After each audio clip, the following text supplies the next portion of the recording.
La vieille Jacquelin, tout en parlant, avait eu des gestes pleins de coquetterie désuète.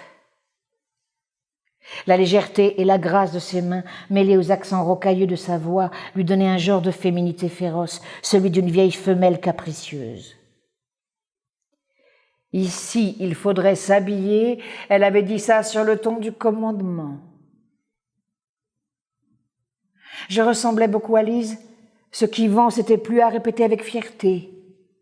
J'avais d'elle une pâleur de lait accentuée comme elle par des cheveux noirs qui tombaient jusqu'au milieu du dos. Je ne les lâchais plus depuis longtemps. J'avais abandonné les robes et tout ce qui fait partie des accessoires des filles de mon âge.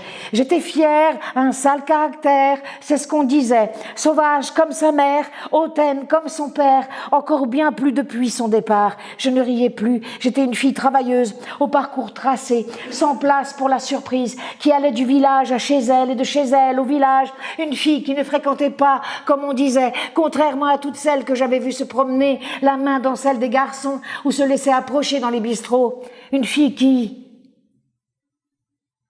Ça pouvait changer. Et s'il fallait s'habiller ici, j'obéirais, comme un nuage aux caprices du vent, comme une potiche à peindre qui s'en irait grossir la collection d'étoiles sur le mur. Après le thé, le cousin avait mis un disque. « Musique !» avait commandé la Jacquelin. Ah, le salon s'était mis à résonner de vieilles rengaines qui grésillaient sur un antique tour de disque. Des voix traînantes d'après-guerre chantaient l'amour, celui des passions brutales et des espoirs déçus. La Jacquelin n'était pas une sorcière, rien qu'une vieille soupe au lait qui pouvait changer d'humeur au rythme, je verrai ça bientôt, de ses tenues. Elle s'assoupissait brusquement après une colère tout aussi brusque, et on ne pouvait jamais savoir ce qui l'avait provoquée.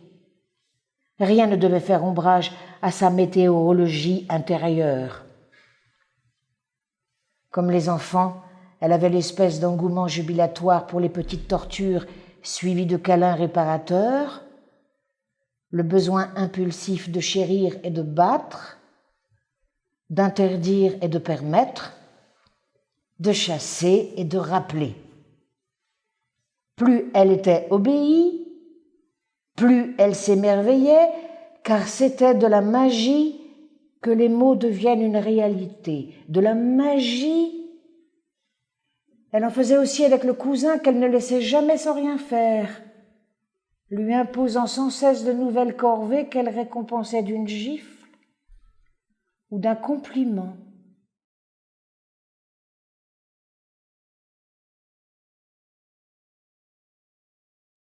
Le servile dévouement du cousin semblait lui être acquis depuis longtemps. Il venait tous les jours, elle en avait fait son valet. Et le cousin, de son côté, tremblait.